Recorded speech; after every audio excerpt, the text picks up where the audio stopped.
శుభోదయం. అగ్రిగోల్డ్ ఆయుర్ సుఖ multi speciality ayurvedic Vaidyalaya జీవనజ్యోతి కార్యక్రమానికి స్వాగతం. ఇవాల్టి మన కార్యక్రమంలో ఎముకలు దృఢంగా ఉండేందుకు ఆయుర్వేదంలో ఉన్న మార్గాలను డాక్టర్ గాయత్రి దేవి గారిని అడిగి తెలుసుకుందాం. డాక్టర్ గారు నమస్తే అండి. నమస్కారం అమ్మా. ఈరోజు మనం ఎముకలు దృఢంగా ఉండేందుకు ఆయుర్వేదంలో ఉన్న మార్గాల గురించి మాట్లాడుకుందాం. ముందుగా అసలు ఎముకలు దృఢంగా లేకపోవడానికి కారణాలు ఏమిటి, అలాగే ఎముకలు దృఢంగా లేకపోవటం వల్ల వచ్చే సమస్యలు ఏమిటి వివరిస్తారా అండి? అలాగేనమ్మా. ఎముకలు దృఢంగా లేకపోవడానికి కారణాలు ఏమిటి అని చూడాలంటే ఏదైనా సరే చిన్నతనం నుంచి వచ్చేటువంటి సమస్యలు ఎక్కువగా ఉంటాయి. ఎందుకంటే మనకి చంటప్పుడే అంటే కడుపులో తల్లి కడుపులో ఉన్నప్పటి నుంచే ప్రతి అవయవం తయారవడం మొదలవుతుంది. అప్పటి నుంచి అంటే అమ్మ కడుపులో ఉన్నప్పటి నుంచి తల్లి కనుక చక్కటి కాల్షియం అది తీసుకుంటున్నట్టయితే ఎముకలు అప్పటి నుంచే దృఢంగా తయారవడం మొదలవుతాయి. ఆ తర్వాత పుట్టిన తర్వాత కూడా కొంచెం చంటప్పుడు కానీ కొంచెం ఎదుగుతున్నప్పుడు కానీ కాల్షియం అది బాగా ఉన్నటువంటి ఆహారాలు బాగా తీసుకుంటూ ఉంటే దృఢంగా ఉంటాయి. అలా కాకుండా కొంచెం ఆహారపరంగా సరైనటువంటి ఆహారాలు తీసుకోకుండా ఉండటం, పోషక విలువలు లేనటువంటి జంక్ ఫుడ్ తింటూ ఉండడం, ఎప్పుడు చూసినా ఇవిడ ఇదే చెప్తుంది అనిపిస్తుంది. కానీ ఎన్నింటికో ఈ జంక్ ఫుడ్ అనేటువంటిది కారణం కనుక మనం చెప్పుకోక తప్పదు. ఏమైనా మనం తినేటువంటి ఆహారం ఒకటే ఉంటుంది, అది మారిపోదు కదా. అందుకని ఏంటంటే పోషక విలువలు లేనటువంటి జంక్ ఫుడ్ లాంటిది, ఫాస్ట్ ఫుడ్ లాంటిది ఎక్కువగా తీసుకుంటూ కాల్షియం ఉన్నటువంటి ఆహార పదార్థాలు కనుక తీసుకున్నట్టయితే, అంటే పాలు కానీ లేకపోతే కనుక పెరుగు కానీ, మళ్ళీ ఆ మాంసాహారం తీసుకునే వాళ్ళైతే కనుక మాంసాహారం తీసుకోకుండా ఉన్నా సరే ఇలాంటి పోషక విలువలు ఉన్న ఆహారాలు లేకపోయినట్టయితే కనుక ఎముకలు దృఢంగా తయారవు. అలాగే విటమిన్ డి డెఫిషియన్సీ అంటాం, అంటే డి విటమిన్ కనుక శరీరంలో లోపించినా కూడా ఎముకలు దృఢంగా తయారవవు అనమాట. అంటే కొంచెం ఎండ అది ఒంటి మీద పడుతూ ఉంటే దృఢంగా తయారవుతాయి. అలా కాకుండా ఎప్పుడూ కందిపోకుండా ఎండ కన్నెరగకుండా పెంచామంటారు చూసారా, అలా చేసి ఎంతసేపు నీడలోనో ఏసీలోనో కనుక ఉంటున్నట్టయితే కూడా ఈ విటమిన్ డెఫిషియన్సీ వచ్చి ఎముకలు దృఢంగా ఉండకుండా ఉంటాయి అన్నమాట. అలాగే అసలు వ్యాయామం లేకుండా పోయినట్టయితే కూడా ఎముకలు దృఢంగా ఉండవు. అంటే చిన్నప్పటి నుంచే కొంచెం ఎప్పుడు ఏదైనా దాన్ని కొంచెం బాగా వాడుతుంటే అది ఇంకాస్త బాగా తయారవుతుంది. మెదడైనా సరే శరీరం అయినా సరే ఏదైనా కానీ మనం చక్కగా వాడుతూ బాగా మెయింటైన్ చేస్తున్నట్టయితేనే అది బాగా పనిచేస్తుంది. అంటే ఇంట్లో వస్తువులు చూస్తాం, మన కార్ అవనివ్వండి, ఇంట్లో ఫ్రిడ్జ్ అవనివ్వండి, ఏదైనా కానీ దాన్ని సరిగా వాడుకుంటూ ఉండాలి, సరిగా శుభ్రం చేస్తూ ఉండాలి, దానికి కరెక్ట్గా కావాల్సినటువంటి ఎలక్ట్రిసిటీ వెళ్ళాలి, అన్నీ వెళ్తే కదా బాగా పనిచేస్తుంది. అలాగే శరీరానికి కూడా చక్కగా సరిపోయినంత ఆహారం బాగా ఇస్తూ ఉండాలి. అలాగే వ్యాయామం అన్నది కూడా చాలా అవసరం. చిన్నప్పటి నుంచే బాగా పరిగెత్తే ఆటలు, అంటే వెయిట్ బేరింగ్ ఎక్సర్సైజెస్ అని చెప్తూ ఉంటాం. శరీరం బరువు కాళ్ళ మీద పడేటట్టుగా ఉంచి కొంచెం పరిగెడుతూ ఉండడం కానీ, సైకిల్ తొక్కుతూ ఉండడం కానీ, డాన్స్ లాంటివి కూడా కొంచెం వ్యాయామం లాగానే పనిచేస్తుంటాయి. అవి కానీ ఏవైనా కానీ ఇటువంటి వ్యాయామాలు కనుక బాగా చేస్తున్నట్టయితే ఎముకలు బాగా ఉత్తేజితమయ్యి వాటిలలో ఉన్నటువంటి టిష్యూ మీద చక్కగా కాల్షియం అది బాగా డిపాజిట్ అయ్యి బాగా దృఢంగా తయారవడానికి బాగా తోడ్పడుతుంది అనమాట. అందుకని ఆటలు లేదా చిన్నప్పటి నుంచి చేసేటువంటి ఎక్సర్సైజెస్ కూడా ఎముకలు దృఢంగా ఉండడానికి మంచి కారణం అవుతాయి. అలాగే ఏంటంటే అసలు ఎముకలు దృఢం అవ్వాలంటే చిన్నతనంలోనే అవ్వాలి. ఎందుకంటే మనం ఆహారంలో తీసుకునేటువంటి కాల్షియం అవన్నీ కూడా సుమారుగా ఒక 25 సంవత్సరాల వయసు వచ్చే వరకు మాత్రమే బాగా వంట పట్టి దృఢంగా తయారవుతాయి. ఆ తర్వాత నుంచి అంటే 20 సంవత్సరాలు దాటిన తర్వాత ఇంకా పెద్దగా ఇవన్నీ తీసుకొని గట్టిపడడం అవన్నీ చేయడం కష్టం అనమాట. అంటే మందులు వదిలేసేయండి మామూలుగా ఆహార పరంగా చూసినట్టయితే కనుక. ఆ తర్వాత 40 సంవత్సరాలు దాటిన దగ్గర నుంచి మన ఎముకల్లో ఉన్నటువంటి కాల్షియం మెల్లమెల్లగా తగ్గడం మొదలు పెడుతుంది. అంటే మనం కనుక మంచి డిపాజిట్ ఎక్కువ కాల్షియంని ఎక్కువ ఫాస్ఫరస్ని ఎముకల్లో కనుక ముందు నుంచి దాచుకోగలిగినట్టయితే ఆ తర్వాత కొంచెంగా తగ్గుతూ పోయినా కూడా శరీరం తొందరగా బలహీనపడకుండా ఉంటుంది. అలా కాకుండా చిన్నప్పుడే కొంచెం కాల్షియం తక్కువగా ఉండి ఎముకలు దృఢంగా లేవనుకోండి, ఆ 40 సంవత్సరాల తర్వాత నుంచి ఈ ఎముకల మీద డిపాజిట్ కరగడం మొదలవుతుంది కదా, తగ్గిపోతూ ఉన్నప్పుడు తొందరగానే ఎముకలు బలహీనం అయిపోతూ ఉంటాయి. అందుకని ఎముకలు దృఢంగా ఉండడానికి ఎవరైనా సరే చిన్నప్పటి నుంచి కనుక బాగా చేస్తుంటే దృఢంగా ఉంటాయి, అంటే ఆహారపరంగా విహారపరంగా. లేదంటే కనుక ఎముకలు బలహీనంగా ఉంటాయి. ఇవి కాకుండా కొన్ని అనారోగ్యాలు ఉంటూ ఉంటాయి. అనారోగ్యాలు అంటే కిడ్నీకి సంబంధించినటువంటి జబ్బులు ఉన్న వాళ్ళకి వాళ్ళ ఎముకలు బలహీనంగా ఉంటూ ఉంటాయి. అలాగే లివర్కి సంబంధించినటువంటి అనారోగ్యాలు ఉన్నప్పుడు కూడా ఎముకలు బలహీనంగా ఉంటూ ఉంటాయి. మళ్ళీ కొన్ని అనారోగ్యాలకి ఎక్కువ కాలం మందులు వాడుతూ ఉంటారు. ముఖ్యంగా ఈ ఫిట్స్ అవి వస్తుంటాయి కదా, ఎపిలెప్సీ అంటూ ఉంటాం. ఈ ఎపిలెప్సీ లాంటి సమస్య ఉన్నప్పుడు దీర్ఘకాలం మందులు వాడుతూ ఉంటారు. అటువంటి మందులు వాడుతున్నప్పుడు కూడా ఆ మందుల ప్రభావం వల్ల ఈ ఎముకలు కొంచెం బలహీనం అయిపోతూ ఉంటాయి. ఇలాగ మనం చేసే పనుల వల్ల కొన్ని అనారోగ్యాల వల్ల కూడా ఎముకలు బలహీనం అవటానికి అవకాశం ఉంటుంది. ఇలా ఎముకలు బలహీనం అవటం అంటే ఏంటంటే చిన్నతనంలో కొంచెం అంటే ఒక 25-30 సంవత్సరాల వయసులో అలా అనేటప్పుడు ఎముకలు బలహీనంగా ఉన్నాయంటే కనుక కండరాలు కూడా బలహీనంగా ఉంటుంది. ఒళ్ళంతా కూడా ఏ పని చేయలేకుండా తొందరగా అలసిపోవడం లాంటి సమస్యలు వస్తూ ఉంటాయి. కొంచెం పని చేసినా సరే కండరాలు బాగా నొప్పులు పెట్టడం అలాంటివన్నీ అవుతూ ఉంటాయి. అలాగే కాళ్ళు చేతులు తిమ్మిర్లు ఎక్కడం అనేటువంటిది కూడా ఎముకలు బలహీనంగా ఉన్నప్పుడు అవుతూ ఉంటుంది. మీరు చూసినట్టయితే కనుక కొంతమందిలో ఈ ఎముకలు ఇలా కొంకర్లు పోతున్నాయి, ఇలా తిరిగి ఉండిపోతూ ఉంటాయి, కొంతసేపు మళ్ళీ తీసి మామూలుగా పెట్టాల్సి వస్తూ ఉంటుంది. అలాంటివన్నీ కూడా ఏంటంటే ఎముకలు బలహీనంగా ఉన్నప్పుడు, కాల్షియం తక్కువగా ఉన్నప్పుడు ఆ ఎముక మీద ఒక కాలు ఒక వేలు మీద ఒక వేలు ఎక్కిపోవటం, అక్కడ ఆగిపోవటం, కొంకలు దిగినట్టు అవ్వటం ఇలాంటివన్నీ కూడా ఎముకలు బలహీనంగా ఉన్నప్పుడు అయ్యేందుకు అవకాశం ఉంటుంది. అలాగే ఇంతకంటే కూడా కొంచెం పెద్ద సమస్య ఏంటంటే కొంచెం చిన్నప్పటి నుంచి ఎముకలు బలహీనంగా ఉన్నాయంటే కనుక ముందు వయసులో అంటే 45-50 సంవత్సరాల తర్వాత ఎముకలు తొందరగా బలహీనం అయిపోయేటట్టు ఆస్టియోపోరోసిస్ అనే సమస్య చాలా తొందరగా రావడానికి అవకాశం ఉంటుంది. ఈ ఆస్టియోపోరోసిస్ అనేది నార్మల్గా అయితే ఏంటంటే మంచి బలంగా ఉన్న వాళ్ళకైతే 60-65 దాటిన తర్వాత మెల్లగా మొదలవ్వాలి. కానీ ముందు నుంచి ఎముకలు బలహీనంగా ఉన్నట్టయితే కనుక ఈ ఆస్టియోపోరోసిస్ అనే సమస్య చాలా తొందరగా వచ్చేసేందుకు అవకాశం ఉంటుంది.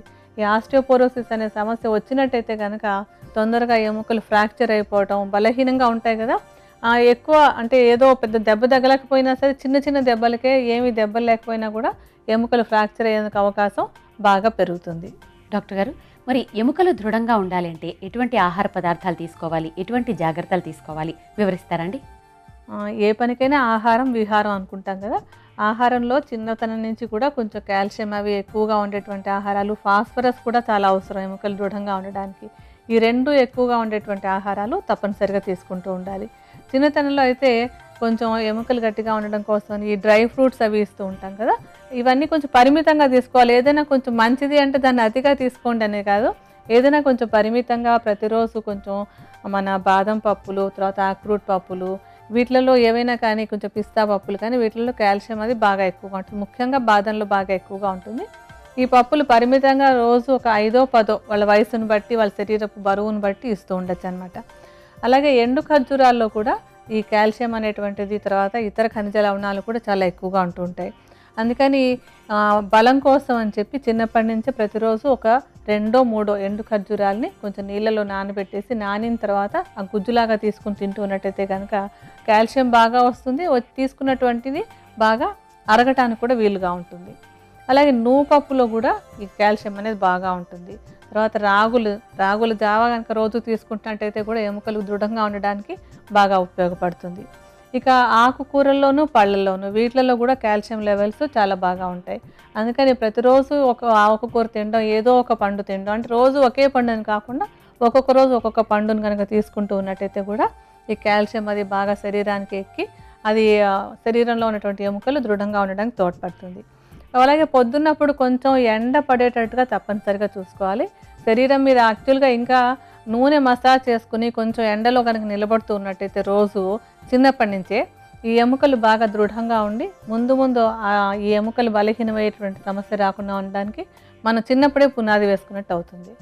ఆ తర్వాత ఎక్సర్సైజ్ అనేది తప్పనిసరిగా ప్రతి వాళ్ళ వయసుకు అనుగుణంగా, చిన్నపిల్లలైతే ఒక 2-3 గంటలు రోజు చక్కగా పరిగెత్తే ఆటలు ఆడుకోవడం, కొంచెం మధ్య వయసు వాళ్ళైతే కనుక వాకింగ్ కానీ జాగింగ్ కానీ శక్తిని అనుసరించి చేస్తూ ఉండడం, కొంచెం వయసు పెరిగిన తర్వాత కూడా కాస్త నడవటం అనేటువంటి అలవాటును తప్పనిసరిగా కంటిన్యూ చేస్తున్నట్టయితే ఎముకలు దృఢంగా ఉండడానికి బాగా తోడ్పడుతుంది. డాక్టర్ గారు, ఎముకలు దృఢంగా ఉండడానికి ఉపకరించే ఆయుర్వేద ఔషధం ఏ విధంగా తయారు చేసుకోవాలో వివరిస్తారండి? మనం తయారు చేసుకున్నటువంటి ఈ ఔషధంలో మనం తీసుకునేటువంటి మొదటి మూలిక ఏంటంటే శతావరి.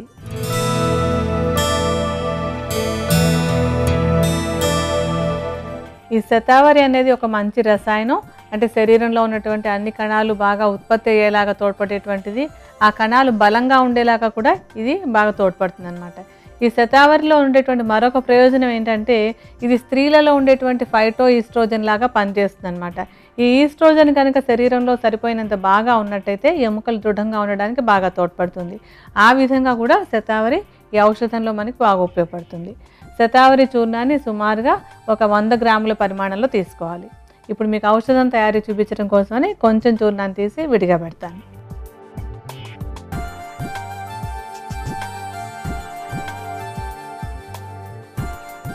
ఆ తర్వాత తీసుకోవాల్సినటువంటిది విదారి.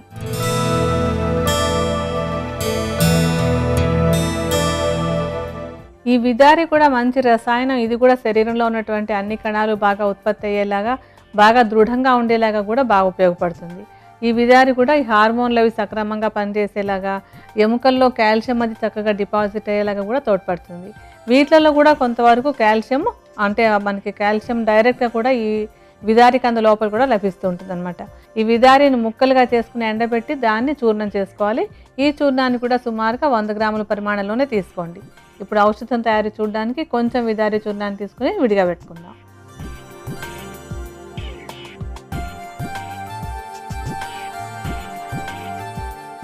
ఆ తర్వాత మనకు కావాల్సినటువంటిది శంఖ భస్మం.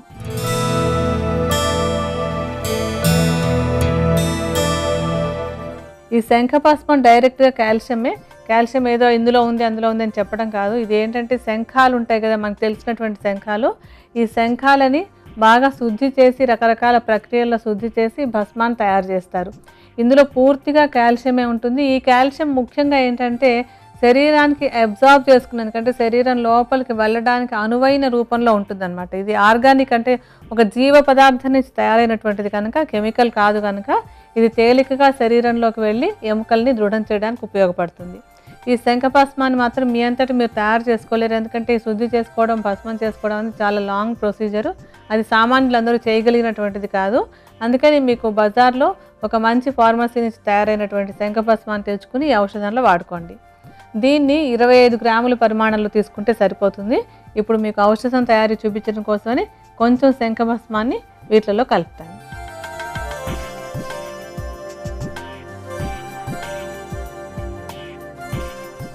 ఈ 3 ద్రవ్యాలు ఉన్నట్టయితే కనుక మనకి ఔషధం రెడీ అయిపోయినట్టే. ఇప్పుడు ఈ 3 ద్రవ్యాలని బాగా కలుపుకుందాం.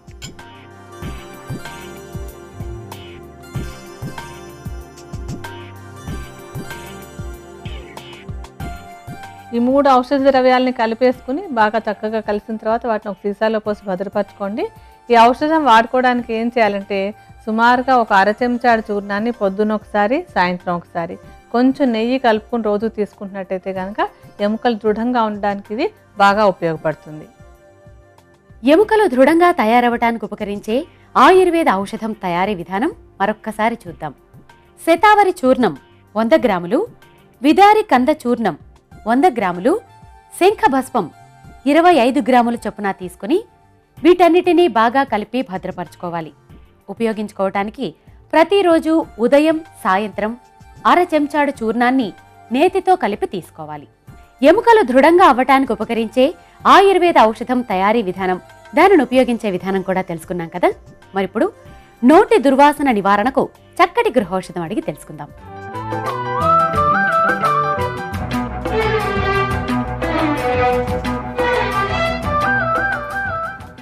డాక్టర్ గారు, నోటి దుర్వాసన నివారణకు చక్కటి గృహౌషధాన్ని తెలియజేస్తారా అండి? ఈ నోటి దుర్వాసన ఉన్నవాళ్ళు యాలక్కాయలు వాడుకోవాలి. యాలక్కాయలు అంటే ఒలిచేసి కొంచెం చిన్న చిన్నగా గింజలాగా వస్తుంది కదా లోపల, దాన్ని నోట్లో పెట్టుకుని నవిలి చప్పరిస్తూ తిన్నట్టయితే కనుక ఈ నోటి దుర్వాసనకు కారణమైనటువంటి బ్యాక్టీరియా కూడా పోయి దుర్వాసన తగ్గిపోతుంది. ఎముకలు దృఢంగా తయారవటానికి యోగాలో ఉన్న ప్రక్రియలను బోన్లెస్ మ్యాన్ బిరుదాంకితులు శ్రీ దండు సత్యనారాయణ రాజు గారు చేసి చూపిస్తారు. మనము చూద్దాం.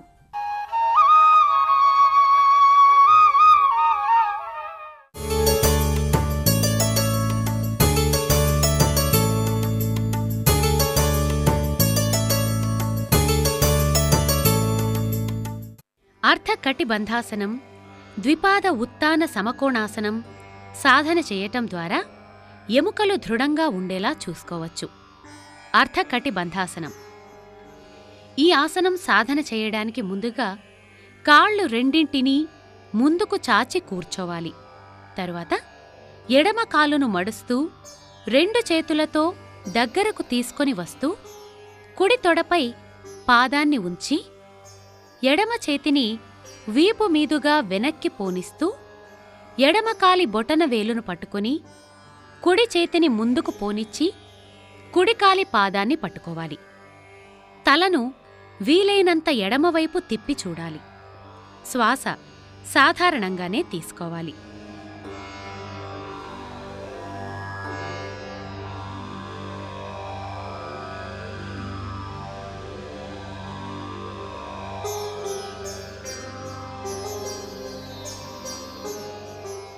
ఇలా ఈ భంగిమలో ఉండగలిగినంత సమయం ఉండి తిరిగి యథాస్థానానికి రావాలి. తరువాత కుడి కాలును మడుస్తూ 2 చేతుల సహాయంతో దగ్గరకు తీసుకొని వస్తూ పాదాన్ని ఎడమ తొడపై ఉంచి కుడి చేతిని వెనక్కి పోనిస్తూ వీపు మీదుగా కుడికాలి బొటన వేలును పట్టుకొని ఎడమ చేతిని ముందుకు పోనిచ్చి ఎడమకాలి బొటన వేలును పట్టుకొని తలను కుడివైపు తిప్పి చూడాలి. శ్వాస సాధారణంగానే తీసుకోవాలి.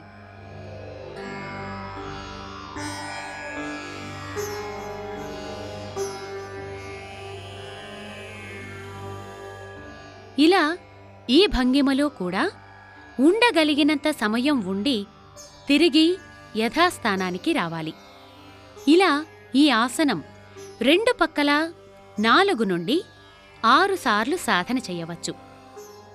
రెండవ ప్రక్రియ ద్విపాద ఉత్తాన సమకోణాసనం.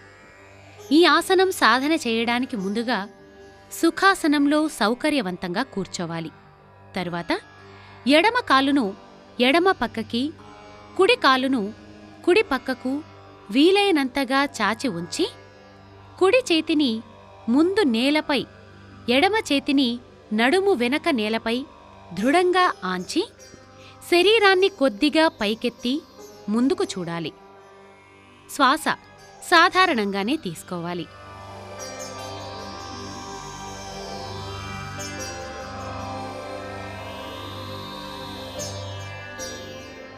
ఇలా ఈ భంగిమలో ఉండగలిగినంత సమయం ఉండి తిరిగి యథాస్థానానికి రావాలి. ఇలా ఈ ఆసనం రోజూ 4 నుండి 6 నిమిషాల పాటు సాధన చేయవచ్చు. ఈ విధంగా అర్ధకటిబంధాసనం, ద్విపాద ఉత్తాన సమకోణాసనం సాధన చేయటం ద్వారా శరీరంలోని అన్ని చక్రాలు ఉత్తేజితమై అన్ని ఎముకలకు రక్తం సక్రమంగా ప్రసరించి అక్కడి మృతకణాలు జీవకణాలై ఎముకలు దృఢంగా తయారవుతాయి. ఈ ప్రక్రియల తర్వాత ధ్యానం చేసి అమృత తుల్యాసనం వేయటం ద్వారా శరీరంలోని అన్ని అవయవాలకు విశ్రాంతి దొరుకుతుంది. ఎముకలు దృఢంగా తయారవటానికి యోగాలో ఉన్న చక్కటి పరిష్కార మార్గాలను తెలుసుకున్నాం కదా. మరిప్పుడు ఫిట్స్ వచ్చినప్పుడు స్పృహలోకి వచ్చేందుకు చక్కటి చిట్కా అడిగి తెలుసుకుందాం.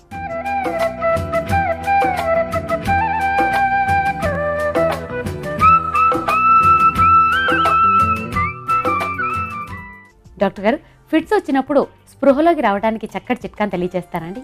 ఈ ఫిట్స్ వచ్చినప్పుడు ఏంటంటే మనకి సీతాఫలం ఆకులు ఉంటాయి కదా, సీతాఫలం చెట్టు ఆకులు, ఆ ఆకులను తీసుకొచ్చి నూరి ఆ రసాన్ని పిండి ఒక 3-4 చుక్కల చొప్పున ముక్కులో వేసినట్టయితే కనుక తిరిగి స్పృహలోకి రావడానికి బాగా ఉపయోగపడుతుంది.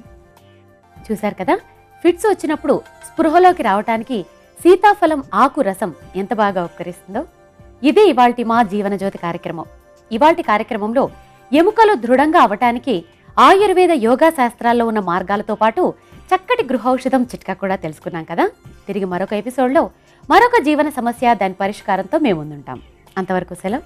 నమస్కారం. నమస్కారం.